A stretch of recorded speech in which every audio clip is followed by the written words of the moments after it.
महाराष्ट्र की राजनीति में एक शेर था जिसकी दहाड़ दिल्ली के लाल किले तक गूंजती थी। एक ऐसा शख्स जिसके नाम से अच्छे अच्छे नेता कांपते थे। बॉलीवुड की बड़ी बड़ी हस्तियां इनके घर हाजिरी लगाती थी, जिनके एक इशारे पर महाराष्ट्र हिल जाता था। जी हाँ, हम बात कर रहे हैं हिंदू हृदय सम्राट बाला साहब ठाकरे की। कहते हैं कि जब सरकार से कोई काम नहीं संभलता था तो वो काम बाला केशव ठाकरे के इशारे में कर देते थे। हालांकि इनकी कंट्रोवर्सी भी कुछ कम नहीं थी। आपको बता दें कि बाला साहब ठाकरे सबसे पहले कार्टूनिस्ट थे। इनकी ड्राइंग बहुत सुंदर थी। बाल ठाकरे महाराष्ट्र के वो नेता थे जिन्होंने शिवसेना की स्थापना की। उनके नाम की प्रदेश भर में तूती बोलती थी। महाराष्ट्र की राजनीति में उनका एक अलग ही स्थान था। 23 जनवरी 1927 को पुणे में बाल केशव ठाकरे का जन्म हुआ था। इनके पिता का नाम केशव सीताराम ठाकरे, माताजी का नाम रमाबाई था। इसके बाद पूरा परिवार मुंबई के पास भिवंडी आ गया। सन 1992 में बाबरी मस्जिद ढहा दी गई तो बाल ठाकरे आपकी अदालत शो में आए हुए थे।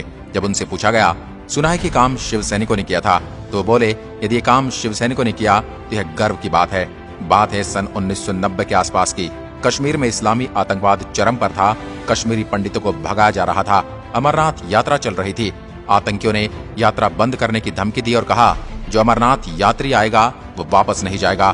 तब बाल ठाकरे ने एक बयान दिया कि हज के लिए जाने वाली 99% फ्लाइट मुंबई एयरपोर्ट से जाती हैं। देखते हैं यहाँ से कोई यात्री मक्का मदीना कैसे जाता है। अगले ही दिन से अमरनाथ यात्रा शुरू हो गई। बाल ठाकरे को हिंदू हृदय सम्राट कहा जाता था। उनको मोदी की तरह बिना देखे भाषण देने लोगों के मन को भा गया था। उन्हें सुनने के लिए लाखों की भीड़ इकट्ठा होती थी। बाल ठाकरे जब किसी का विरोध करते थे तो दुश्मन की तरह, और जब किसी की तारीफ करते थे तो ऐसे कि जैसे उनसे बड़ा कोई मित्र नहीं। 19 जून 1966 को बाल ठाकरे ने शिवाजी पार्क में नारियल फोड़कर अपने दोस्त के साथ एक पार्टी बनाई थी, शिवसेना, जो आज भी चल रही है।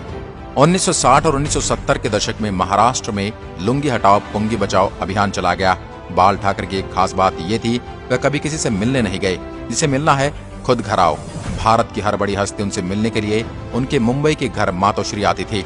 बड़े बड़े बॉलीवुड एक्टर बियर पीने और उनसे मिलने उनके घर आते थे, जैसे नरेंद्र मोदी, माइकल जैक्सन।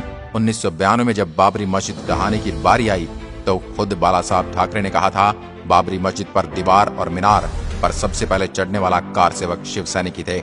ऐसा कहा जाता है कि सबसे पहले शिव सैनिक उसके गुंबद पर सवार हुए और फिर उसके बाद बाकी कार सेवकों में जोश आ गया।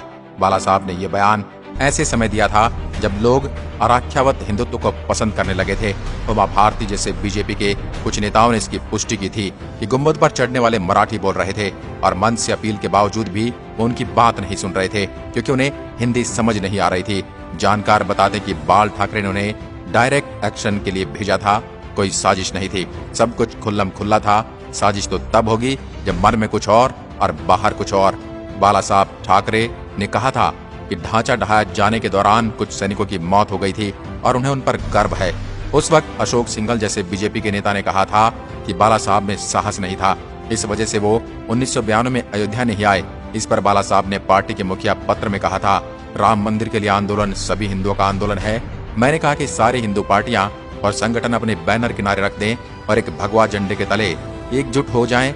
ऐसा हो नहीं सका, इसलिए मैं अयोध्या नहीं गया। दरअसल बाला साहब सीधी बात करते थे और शिव सैनिकों को भी सीधी कार्रवाई करना सिखाते थे। अयोध्या में राम मंदिर से लेकर हिंदुत्व की ऐसी ही तेवर की वजह से शिवसेना का उदय महाराष्ट्र में तेजी से हुआ। लेकिन आज बीजेपी से तनातनी के बाद उद्धव की कमान में शिवसेना अक्सर मुद्दों से भटकती दिखती है। आज की शिवसेना के प्रमुख उद्धव ठाकरे गठबंधन में ऐसे बंद गए हैं जो एनसीपी का इशारा होता है वही काम उद्धव सरकार करती है। आज शिवसेना अपने सिद्धांत और मूल्यों से भटकती हुई दिखाई दे रही है और जितना पावर बाला साहब के भक्त शिवसेना में था, आज थोड़ा अलग ही माहौल दिखता है। सवाल ये भी है कि बाल ठाकरे ने पार्टी को नई ऊंचाइयों तक पहुंचाया था, वहां तक उद्धव फिर से ले जा सकेंगे? क्या उद्धव ठाकरे भी बाल ठाकरे की तरह हिंदुत्व की रक्षा करेंगे? उनका कांग्रेस के साथ गठबंधन को आप कैसे देखते हैं? हमें कमेंट में जरूर बताएं और वीडियो को अधिक से अधिक शेयर जरूर करें।